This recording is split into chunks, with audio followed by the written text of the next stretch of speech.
आज हम पढ़ेंगे भोजन के घटक। भोजन के घटक क्या होते हैं? पिछली वीडियो में हमने पढ़ा था कि भोजन क्या है। आज पढ़ेंगे भोजन के घटक। भोजन में पाए जाने वाले पोषक तत्वों को भोजन के घटक कहते हैं। विभिन्न खाद्य पदार्थों में विभिन्न तरह के पोषक तत्व पाए जाते हैं। अब पोषक तत्व क्या होते हैं? वे तत्व जो पोषण देते हैं पोषक तत्व कहलाते हैं।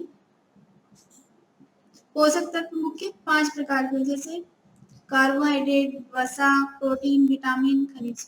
इस चैप्टर में हम यही जानेंगे कि हमें कार्बोहाइड्रेट कहाँ से प्राप्त होता है, प्रोटीन कहाँ से प्राप्त होता है, विटामिन कहाँ से प्राप्त होता है, खनिज कहाँ से प्राप्त होता है। जैसे कि इसमें दिया हुआ है, आमतौर पर हमारे आहार में अन्न से बना कम से कम एक व्यंजन होता है। दूसरे खाद्य पदार्थों में दाल या मांस का कोई व्यंजन तथा सब्जी हो सकती है। इसमें दही, मट्ठा, अचार भी शामिल हो सकते हैं। इस तरह के आहार कुछ जैसे कि इस वाले सारणी में दिए हुए, जैसे अन्य क्षेत्रों में या अलग अलग राज्यों में अलग अलग तरह का लोग खाना पसंद करते हैं। जैसे पंजाब में मक्के की रोटी, राजमा, सरसों का साग, दही। तो इसमें हमें सभी तरह के प्रोटीन, कार्बोहाइड्रेट, विटामिन, सभी पोषक तत्व मिल जाते हैं। जैसे आंध्र प्रदेश में चावल, अरहर की दाल, कुंदरू, मट्ठा, घी, अचार। जैसे कि यूपी में रोटी, चावल, दाल, मट्ठा इत्यादि खाना पसंद किया, जिसमें हमारे सभी पोषक तत्व होते हैं। कभी कभी हम अपने भोजन में वस्तुतः इन सभी व्यंजनों को नहीं ले पाते। जैसे कि कभी कभी हम एक ही तरह का भोजन खाते हैं या ये सभी भोजन नहीं खा पाते, तो जिस वजह से हमारे शरीर में किसी न किसी प्रकार से मतलब कि आहार में विभिन्न खाद्य पदार्थों के इस तरह के वितरण का कोई न कोई आधार होना चाहिए। क्या हमारे शरीर के विशेष प्रयोजन के लिए विभिन्न प्रकार के भोजन की आवश्यकता होती है? हाँ, हमें सभी कार्बोहाइड्रेट, प्रोटीन मतलब सभी पोषक तत्व हमारे शरीर में होने चाहिए, जिनकी वजह से हमें ऊर्जा प्राप्त होती है। ऊर्जा के अलावा कई अन्य पदार्थ हमें देता है, जैसे हमें विभिन्न प्रकार की बीमारियों से बचाता है तथा हमारे शरीर को विकसित होने में भी सहायक करता है। सबसे पहले हम जानते हैं क्रियाकलाप 2 में। इसमें सभी में हमें पता है कि कच्ची सामग्री में कौन सी मतलब कि कच्ची सामग्री या पके हुए फलों में कौन सा प्रोटीन होता है, कौन सा कार्बोहाइड्रेट होता है। तो ये चलिए आगे देखते हैं। जैसे कि अभी नीचे दिया हुआ है, विभिन्न खाद्य पदार्थों की जांच करके देखते हैं कि कार्बोहाइड्रेट हमें कैसे प्राप्त होता है या कार्बोहाइड्रेट में हमें क्या मिलता है। जैसे क्रियाकलाप मंड के लिए परीक्षण। मंड का मतलब है मांड। परीक्षण के लिए खाद्य पदार्थ या कच्ची सामग्री की अल्प मात्रा लीजिए। कोई भी कच्ची सामग्री ले लीजिए, जैसे कच्चा आलू। इसमें तनु आयोडीन विलय की 2 या 3 बूंदे डालिए। मतलब कि तनु आयोडीन क्या होता है हमारा? नमक। नमक की 2 या 3 बूंदे डालिए।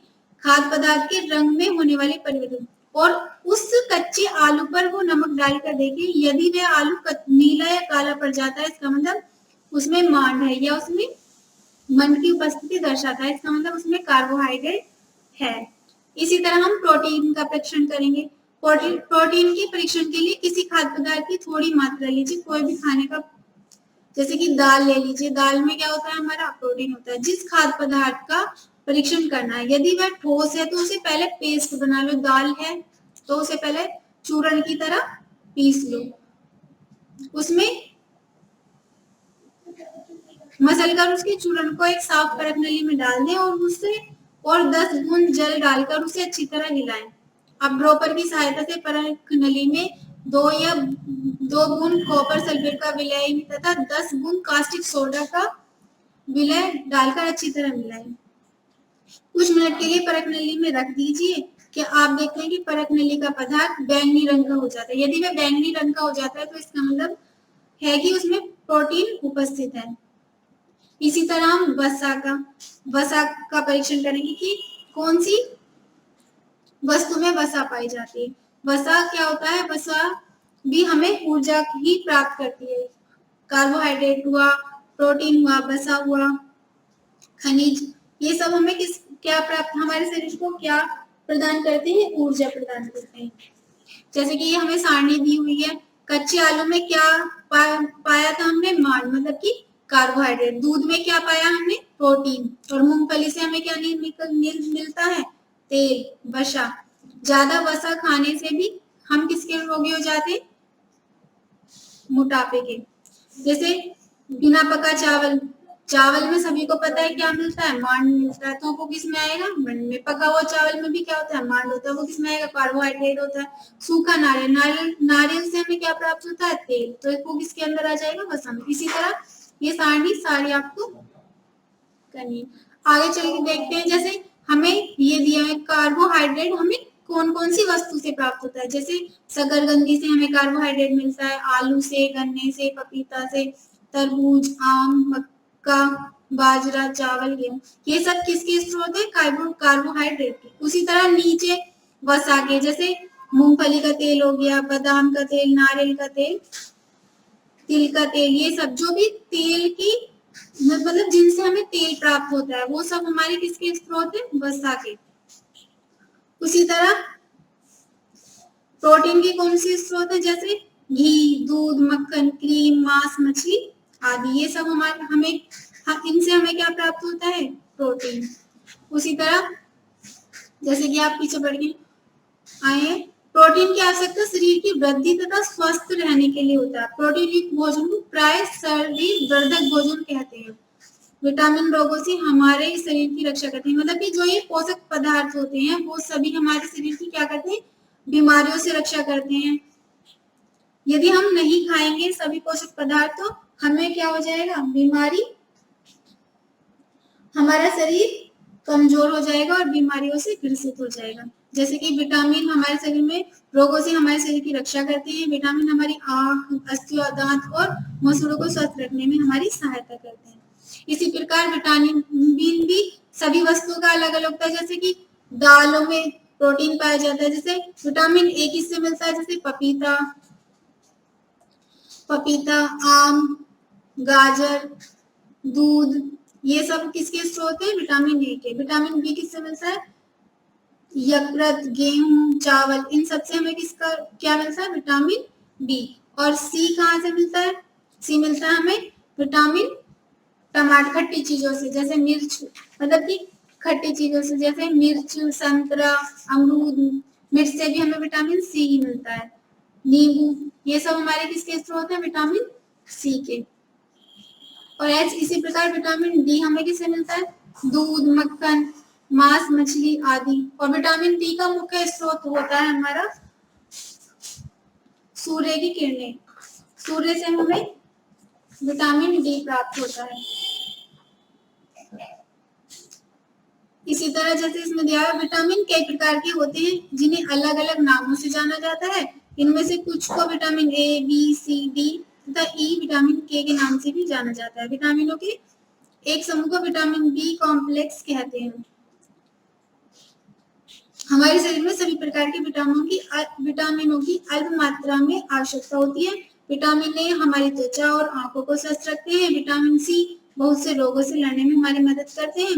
विटामिन डी हमारे अस्थियों और दांतों के लिए कैल्शियम का उपयोग करते हैं, हमारे शरीर की सहायता करता है। विभिन्न विटामिनों से भोजन संपूर्ण मात्रा में प्राप्त होता है। जैसे कि मैंने बताया विटामिन डी, जिसमें विटामिन डी की कमी होती है वो कुछ देर धूप में खड़ा हो जाए तो उसमें विटामिन की प्रयुक्त मात्रा हो जाएगी। उसी तरह आगे क्या है हमारा, संतुलित आहार। संतुलित आहार क्या होता है, जिस भोजन में सामान्य पूरे दिन में जो कुछ भी हम खाते हैं उसे आहार कहते हैं। हमारे शरीर की वृद्धि और अच्छे स्वास्थ्य को बनाए रखने के लिए हमारे आहार में वो सभी पोषक तत्व उचित मात्रा में होने चाहिए जिनकी हमारे शरीर को आवश्यकता है। कोई भी पोषक तत्व ना हो, न आवश्यकता से अधिक होना चाहिए और ना ही कम। यदि हम एक ही वस्तु को रोज रोज, एक ही खाद्य पदार्थ को रोज रोज खाते रहेंगे तो कहीं ना कहीं वह हमारे शरीर को नुकसान देगा। इसलिए हमें जो हमारे शरीर को जिसकी आवश्यकता है हमें वही पर्याप्त मात्रा में लेना चाहिए, ना तो ज्यादा होना चाहिए और ना ही कम होना चाहिए। हमारे आहार में पर्याप्त मात्रा में रुक्षांश तथा जल भी होना चाहिए। इस प्रकार के आहार को ही संतुलित आहार कहते हैं। उसी तरह जैसे कि इसमें दिया क्या, यदि हम एक ही चीज को खाते रहेंगे, क्या यदि हम हमारे भोजन में वसा की मात्रा अधिक हो जाने पर हमें किसके रोगी हो जाएंगे? मोटापे का कारण बन जाएंगे। वसा हमें ऊर्जा तो प्राप्त करती है, लेकिन हमारे शरीर में मोटापा भी बढ़ाती है, इसलिए अत्यधिक वसा नहीं खाना चाहिए। उसी तरह ये है अभावजन्य रोग। एक व्यक्ति खाने के लिए पर्याप्त भोजन पा रहा है, लेकिन कभी-कभी उसके भोजन में किसी विशेष पोषक की कमी हो जाती है। यदि यह कमी लंबी अवधि तक रहती है तो वह व्यक्ति उसके अभाव से ग्रसित हो जाता है। यह एक अधिक पोषक तत्व का अभाव हमारे शरीर में रोग अथवा विकृतियों उत्पन्न कर सकता है। वे रोग जो लंबी अवधि तक पोषक के अभाव के कारण होते हैं उन्हें अभावजन्य रोग कहते हैं। जैसे हम यदि अपने शरीर से कम पोषक तत्व ग्रहण करेंगे तो हमारे शरीर में कोई ना कोई रोग उत्पन्न हो जाएगा, इसलिए हमें सभी पोषक तत्वों का प्रयोग करना चाहिए। अब उसमें प्रोटीन, कार्बोहाइड्रेट, विटामिन सभी पदार्थ शामिल होने चाहिए। इस अध्याय में हमने यही जाना कि हमें कैसा आहार लेना चाहिए, किस और कौन कौन से विटामिन लेने चाहिए, प्रोटीन लेना चाहिए, कार्बोहाइड्रेट हमें किससे प्राप्त होता है, प्रोटीन हमें किससे प्राप्त होता है। यही भोजन में आवश्यक पोषक तत्वों की उपस्थिति सुनिश्चित करता है। जैसे कि आगे हम देखते हैं विटामिन ए हमें किस रोग को, मतलब कि विटामिन ए की कमी से हमारा कौन सा रोग होता है? दृष्टिहीनता। विटामिन बी1 से बेरी, सी से स्कर्वी, डी से रिकेट्स और कैल्शियम, अस्थियम, आयोडीन। तो